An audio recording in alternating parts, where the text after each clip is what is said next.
ओम वंदे गौ मातरम। मित्रों, ब्रह्मलीन संत श्री डोंगरे जी महाराज द्वारा रचित ग्रंथ श्रीमद् भागवत रहस्य का हम पठन कर रहे हैं।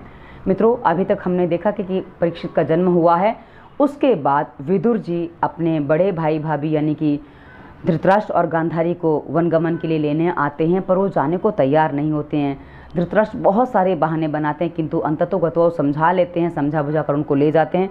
अर्धरात्रि को निकलते हैं, तो जब सुबह युधिष्ठिर को पता चलता है तो उनको थोड़ी चिंता होती है, उनमें मिगलानी भी होती है कि मैंने ही उनके साथ कुछ अभद्र व्यवहार किया होगा, उनके सारे पुत्रों को मार दिया है, इसलिए वो छोड़कर चले गए हैं। पर नारद जी आते हैं और उसके बाद उनका वो सब भ्रम दूर करते हैं और कहते हैं वह आगे अपनी चिंता करो क्योंकि कलयुग आने वाला है, वो बता चुके होते हैं। आज हम आगे की कथा पढ़ते हैं। श्री कृष्ण गोविंद हरे मुरारी हे नाथ नारायण वासुदेवाय। जय श्री कृष्ण। मित्रों, आप जिस किसी देवी देवता की उपासना करते हैं, जिनसे प्रार्थना करते हैं, जिनको अपना आराध्य मानते हैं, उनके नाम से कमेंट बॉक्स में उनका नाम अवश्य लिखिए, क्योंकि ये भी ईश्वर स्तुति प्रार्थना उपासना की एक सरल विधि है। चलिए आज का पाठ आरंभ करते हैं। युधिष्ठिर ने भीम से कहा कि नारद जी ने कहा था अब यह समय आ गया, ऐसा लगता है मुझे कलयुग की परछाई दिखाई दे रही है। मेरे राज्य में अधर्म बढ़ गया है। मंदिर में ठाकुर जी का स्वरूप आनंदमय नहीं दिखता है। सियार और कुत्ते मेरे सामने रोते हैं। तुझे मैं क्या और कहूँ। कल मैं घूमने निकला, एक लोहार के पास एक वस्तु देखी। मैंने पूछा यह क्या है, तो उसने कहा कि यह तो ताला है। लोगों के घरों में चोरी होने लगी है, सो ताले लगाने पड़ते। मतलब पहले ताले नहीं थे और अब तालों की आवश्यकता पड़ रही है, ऐसा कहने का तात्पर्य है। आज से 6 महीने पहले की एक बात है। एक वैश्य ने एक ब्राह्मण को घर बेचा था। उस समय घर की बुनियाद में से सोना मिला। ब्राह्मण वह सोना लेकर सेठ के पास गया। सेठ धर्मनिष्ठ था। उसने कहा कि मैंने तो मकान तुम्हें बेच दिया, अब उसमें जो कुछ मिला सब तुम्हारा है। मतलब आज की स्थिति ऐसी नहीं है। आज जिसको जो मिलेगा छुपाने की देखेगा, कहीं वो लेने ना आ जाए। पर यहाँ तो उल्टा है। ब्राह्मण ने घर खरीदा था तो उसके घर में जो मिलता वो वैश्य के पास जाता है कि भाई ये तुम्हारा है, ले लो। वो कहता मेरा कहाँ से हो गया, क्योंकि मैंने तो घर तुमको बेच दिया, अब तुम्हारा है जो भी है, मेरा कुछ नहीं है। ब्राह्मण ने कहा कि उस संपत्ति का कोई अधिकारी नहीं है। मेरे राज्य की जनता कितनी धर्मिष्ठ थी। उसी समय मैंने कहा था कि 6 महीने में इन दोनों के मन कलुषित हो जाएगा। वैसा ही हुआ। कल वे दोनों मेरे पास आए थे। धन पर अपना अपना अधिकार जता रहे थे और अपने साथ एक एक वकील भी लाए थे। लगता है कि मेरे पवित्र राज्य में कली का प्रवेश अब हो ही गया है। कली अर्थात कलह का रूप। जिस घर में कीर्तन कृष्ण की कथा होती है वहाँ कली नहीं आता है। अर्जुन अब तक आया नहीं था और भीमसेन तथा धर्मराज वैसे ही बातें कर रहे थे।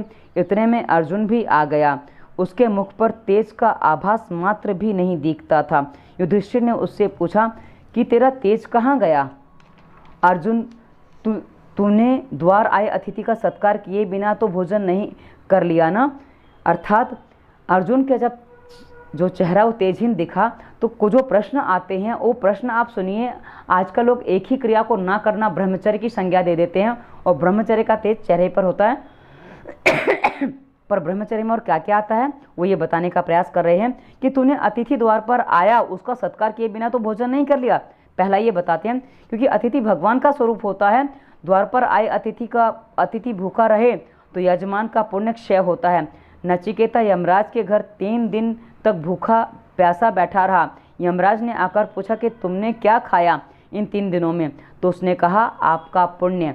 और इसीलिए जब यमराज आते हैं नचिकेता को देखते हैं तो सीधा कहते 3 वरदान मांग लो, क्योंकि ताकि मैं तुम्हारे इस ऋण से मुक्त हो जाऊं। मनुष्य शरीर की अपेक्षा आंख और मन से अधिक पाप करता है। गीता में भगवान ने अर्जुन को प्रमाण पत्र दिया है कि वह अपापी है, पवित्र है। इसलिए तो भगवान ने उसको गुह्यतम ज्ञान दिया। अब गुह्यतम ज्ञान क्या होता है? गुह्यतम यानी कि गूढ़, जो सबके सामने प्रकट नहीं किया जाता। जैसे हर व्यक्ति के कुछ गूढ़ रहस्य होते हैं जो किसी को पता नहीं होते, सबको तो पता नहीं होते पर किसी को भी पता नहीं होते, उसको गूढ़ कहा जाता है। गुह्यतम वह शब्द है। गुह्यतम ज्ञान दिया ने मतलब जो गोपनीय ज्ञान है वो भी अर्जुन को दिया है। एक बार रात में के समय उर्वशी अर्जुन से मिलने आई। अर्जुन ने उसका मुख तक ना देखा। उसने उर्वशी से कहा कि माताजी, मैं तो भारत खंड का वासी हूँ, मेरे लिए पर स्त्री माता समान है। एकांत में जो काम को पराजित कर सके वही वीर है। अब कई बार क्या होता है, सबके सामने तो लोग लज्जा कारण और कुछ लोगों की भाई डर लगता है कि कुछ कोई सुन लेगा, देख लेगा, क्या होगा, पर एकांत में उर्वशी आई है और वो उसको माता समान देखते हैं, तो आप सोचिए मन कितना स्थिर है। क्योंकि आजकल लोग इस बात को समझ नहीं पाते हैं माता किसको कहा जाता है, क्योंकि माता में कई बार बहुत गड़बड़ होती है। मित्रों, एक बात जान लीजिए, माता का संबंध कदापि आपकी आयु से नहीं होता है, माता का संबंध आपका सम्मान से होता है। यदि आयु की बात करें तो हनुमान जी देह की आयु के अनुसार देखा जाए तो सीता माता से बड़े थे, किंतु फिर भी सदैव माता ही कहते थे, क्योंकि वो माता के समान सम्मान करते थे। और माता से कभी व्यभिचार नहीं हो सकता, ऐसा निश्चित है, इसलिए माता की संज्ञा दी जाती, माता से संबोधित किया जाता है। मुझे पूर्ण भरोसा है कि पर स्त्री गमन का पाप अर्जुन नहीं कर सकता। मतलब इतना अर्जुन पर विश्वास है कि वो किसी और पराई स्त्री के पास नहीं जाएगा। फिर भी वह ऐसा निस्तेज क्यों है? मुझे यह लक्षण कलयुग के लगते हैं। धर्मराज अर्जुन से पूछते हैं, तेरा आत्मा स्वरूप परमात्मा श्री कृष्ण कुशल पूर्वक तो है ना? वे द्वारिका में में ही हैं क्या? अर्जुन ने कहा, क्या बताऊं भाई, मेरे प्रभु ने मेरा त्याग किया है, जिन्होंने लाक्षागृह से हमें बचाया था। अब अर्जुन को उनके सारे उपकार याद आते हैं, क्या क्या उपकार श्री कृष्ण ने किए थे। जिन्होंने लाक्षागृह से हमें बचाया था, अब वे स्वधाम पधारे हैं। प्रभु मुझे अंतकाल में साथ नहीं ले गए। उन्होंने मुझसे कहा कि तू जब मेरे साथ आया ही नहीं था तो मेरे साथ तुझे कैसे ले जा सकता हूँ। मैंने तुझे गीता शास्त्र का जो ज्ञान दिया है वही तेरी रक्षा करेगा। बड़े भैया, आज तक मैं कभी हारा नहीं था, किंतु कृष्ण विरह ने व्याकुल हुआ। मैं आज द्वारका से लौट रहा था तो रास्ते में काबा लोगों ने मुझे लूट लिया। मुझे लगता है कि मुझ में जो शक्ति थी वह मेरी नहीं थी, द्वारकाधीश की ही थी, और उनके चले जाने के से वह शक्ति चली गई है। मुझे प्रभु के उन अनंत उपकारों की याद आ रही है। लाक्षागृह दहन आदि कई संकट अवस्था में उन्होंने हमारी रक्षा की थी। कृष्ण कृपा को याद करते करते अर्जुन कृष्ण के विरह में रो रहा है।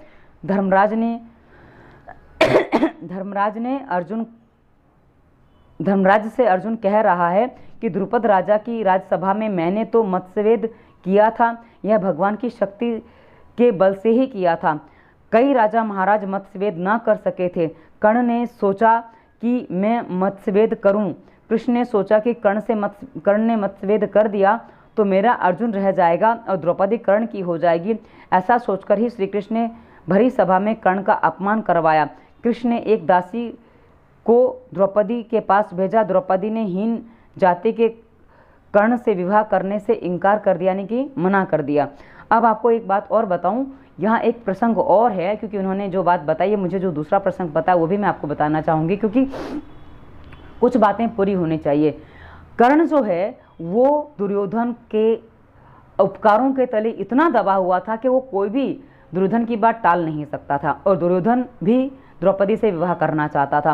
अब यदि कर्ण जीतता है, यानी कि कर्ण उस समय जीत जाता है और द्रौपदी को ले जाता है, और यदि दुर्योधन कहता है कि भाई मुझे दे दो, तो द्रौपदी उसको दे देगा, क्योंकि वो उसके उपकारों से इतना दबा हुआ है कि उसके आगे उसको कुछ और सोचता नहीं, और उपकार का बदला देने के लिए ही वो दुर्योधन से मित्रता इतनी गहरी रखता है और सारा अंत तक साथ देता है।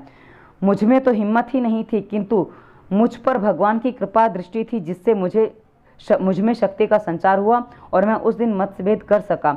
लाक्षागृह की आग में पांडव जलकर मर गए, ऐसा मानकर दुर्योधन ने तो उनका श्राद्ध भी कर दिया था। संसार में मान रूपी मत्स्य घूमता है। अब ये संसार में जो हमारे भीतर कैसे, वो देखिए। उसको विवेक रूपी बाण से मारो। जिसे द्रौपदी मिलती है उसका सारथी भगवान को होना पड़ता है। द्रौपदी कृष्ण भक्ति का ही नाम है। मन को जब तक न मारोगे कृष्ण भक्ति प्राप्त नहीं होगी। मन को जो प्रिय है वह मत करो। मन की इच्छा के वश नहीं होगे तो धीरे धीरे वह अंकुश में आता जाएगा। मित्रों, मन के लिए कहा गया है कि जिस काम को करने की तीव्र इच्छा हो उसको कभी मत करो, यदि जीवन में सफलता प्राप्त करनी है तो। आप समझ लीजिए मन को किस श्रेणी में रखा गया है। चलिए आगे बढ़ते हैं। आज तक मौज शौक में, आनंद में, भोग में, पाप में कितना धन खर्च किया उसका जीव कभी कोई हिसाब नहीं रखता। ब्राह्मण को कुछ दिया तो उसे याद रखता है। हम और क्या कर सकते हैं। 1000 रुपये का दान दिया है। अंतकाल में जीव चिंता करता है कि मेरे बेटे का क्या होगा, मेरे भांजे का क्या होगा, किंतु तू यह तो सोच कि तेरा क्या होगा। जिस पर परमात्मा की दृष्टि होती है वही इस मन मत्स्य को मार सकता है। भगवान की कृपा दृष्टि जब तक ना हो तब तक मन नहीं मरता। प्रभु की कृपा दृष्टि होगी तो मन मत्स्य मरेगा, मन मरेगा तो भक्ति रूपी द्रौपदी प्राप्त होगी। परमात्मा की कृपा दृष्टि होने पर ही जीव मन को वश में कर सकता है। प्रभु की प्रार्थना ना करने से मनुष्य को अधोगति की गर्त में फेंक देता है। अर्जुन को कृष्ण के कई उपकार याद आ रहे हैं। उन्होंने मुझे गीता का उपदेश दिया था। बड़े भैया, एक बार भगवान ने मुझसे कहा था कि कुछ मांगो। बड़े बड़े ऋषि और महात्मा जन्म मरण के फेरों से मुक्ति पाने की इच्छा से जिनका ध्यान करते हैं, उनसे मैंने मांगा तो युद्ध में जीत मिले ऐसा मांगा। मुझे बहुत ही क्षोभ हुआ कि मुझे मांगना भी नहीं आया। किरात वध के समय में शंकर के साथ युद्ध कर सका, वह भी श्री कृष्ण के प्रताप से। बड़े भैया द्रौपदी से भी उन्हें उतना ही स्नेह था। द्रौपदी के केश पकड़कर दुष्टजन उसे सभा में खींच लाए। आंसू भरी आंखों से द्रौपदी कृष्ण को के चरणों में जा गिरी। उन्होंने सभा में ही प्रतिज्ञा की कि इस अपमान का बदला मैं लूंगा। और श्री कृष्ण ने उन दुष्टों की ऐसी स्थिति की कि उनकी पत्नियां विधवा बनी और उन्हें अपने केस छोड़े, यानी कि उनको अपने केस छोड़ने पड़े। बड़े भैया, याद करो वह प्रसंग कि जब हमारा नाश करने के लिए कपट करके दुर्योधन ने दुर्वासा को भेजा था। भाजी के एक ही पत्ते से अक्षय पात्र भरकर उन्होंने हमें उस संकट से बचाया था। अब ये जो अक्षय पात्र है, हमने जब सूर्य की उपासना के बारे में पढ़ा था तब इस अक्षय पात्र का वर्णन वहाँ आया था। उसी अक्षय पात्र की बात यहाँ हो रही है। दुर्योधन ने 4 महीनों तक दुर्वासा को अपने यहाँ भोजन कराया। वे प्रसन्न हुए। उन्होंने दुर्योधन से वर मांगने को कहा। दुर्योधन ने सोचा कि दुर्वासा के श्राप से पांडवों का नाश करने का यह अच्छा अवसर है। वह इस ऋषि का एकादशी व्रत था। वैसे तो सूर्यदेव का अक्षय पात्र पांडवों के पास है, किंतु द्रौपदी के भोजन कर लेने के बाद उसमें से कुछ भी नहीं मिलता। दुर्वासा द्रौपदी के भोजन करने के बाद वहां पहुंचेंगे तो द्रौपदी से भोजन ना मिलने पर क्रोधित होंगे और पांडवों को श्राप देंगे, जिससे पांडवों की दुर्गति होगी। दुर्योधन ने ऐसा को विचार करके दुर्वासा से विनती की, आप अपने 10,000 शिष्यों को साथ लेकर युधिष्ठिर का आतिथ्य स्वीकार करें।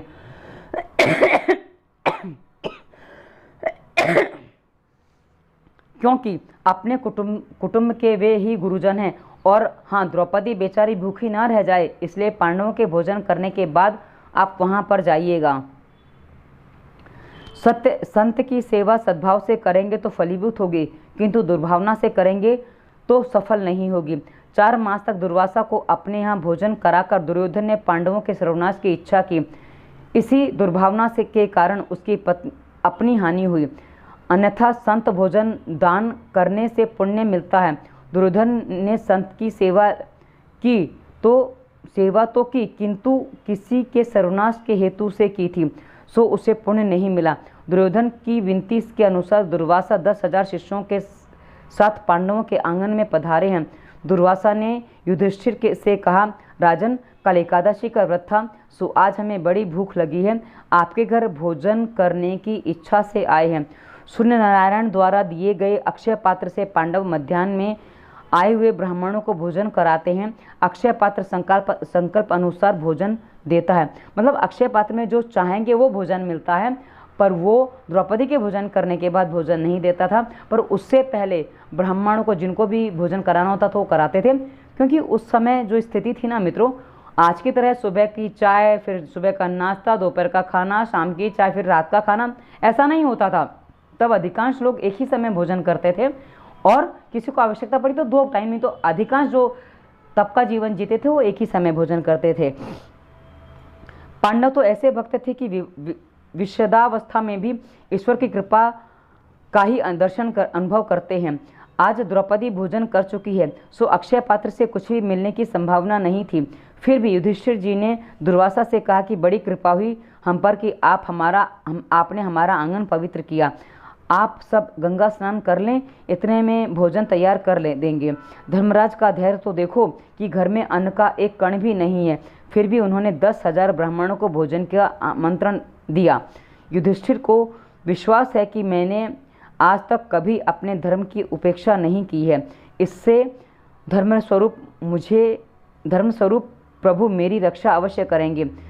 भीष्म, अर्जुन, द्रौपदी आदि चिंता कर रहे हैं कि इन सबको भोजन कैसे कराएंगे।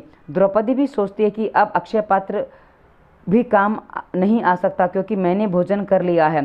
द्रौपदी दुख से कातर हो रही थी और भोजन न मिलने की से क्रोधित होकर दुर्वासा श्राप देंगे और पांडवों का विनाश हो जाएगा।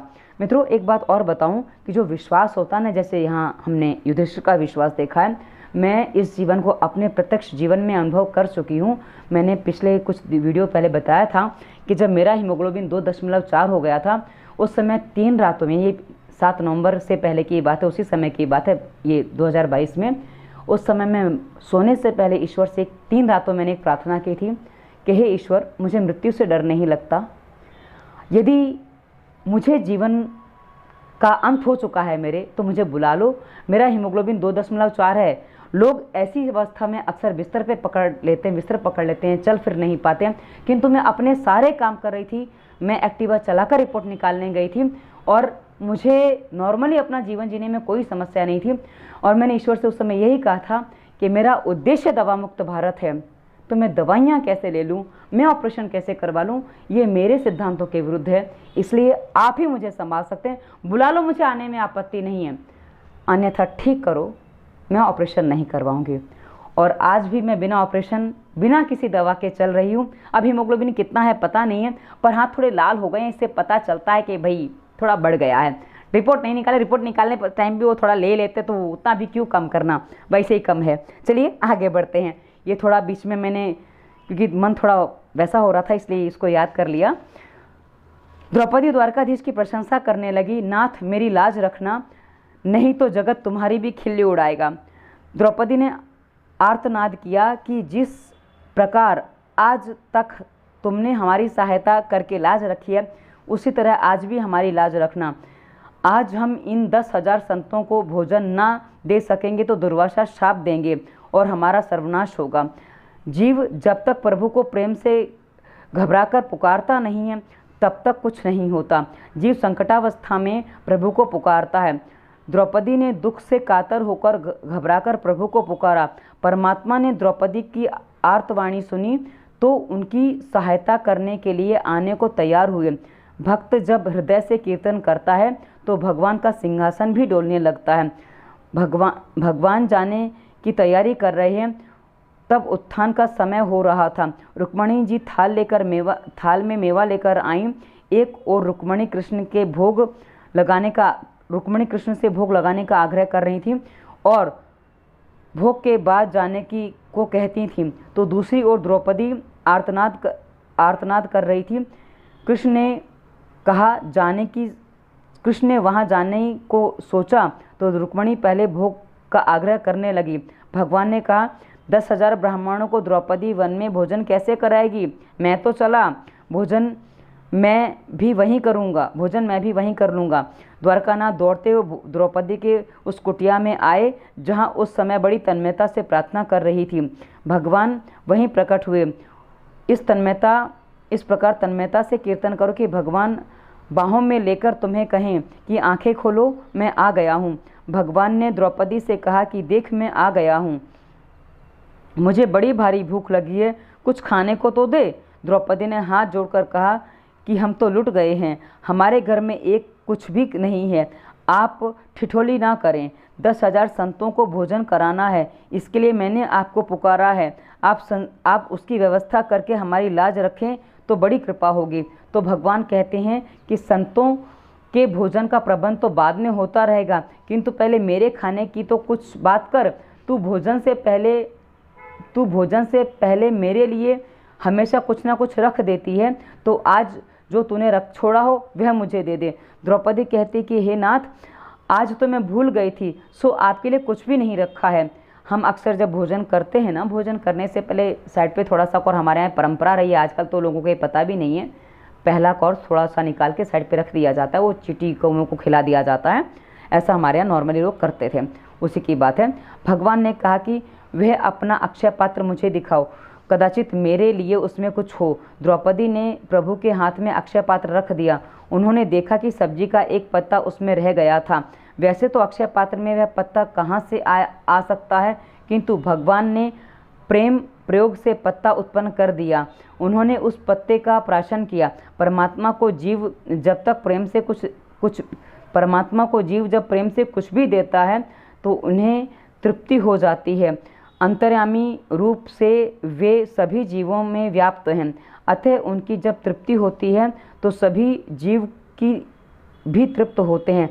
परमात्मा को हजारों बार मनाओ, तब कहीं किसी दिन वे भोग लगाते हैं। कन्हैया को रोज भोग लगाओ, किसी दिन कुछ भी वे ग्रहण करेंगे तो तुम्हारा बेड़ा पार हो जाएगा। परमात्मा को अल्प मात्रा में ही भोजन कराओगे तो सारे जगत को भोजन कराने का पुण्य मिलेगा।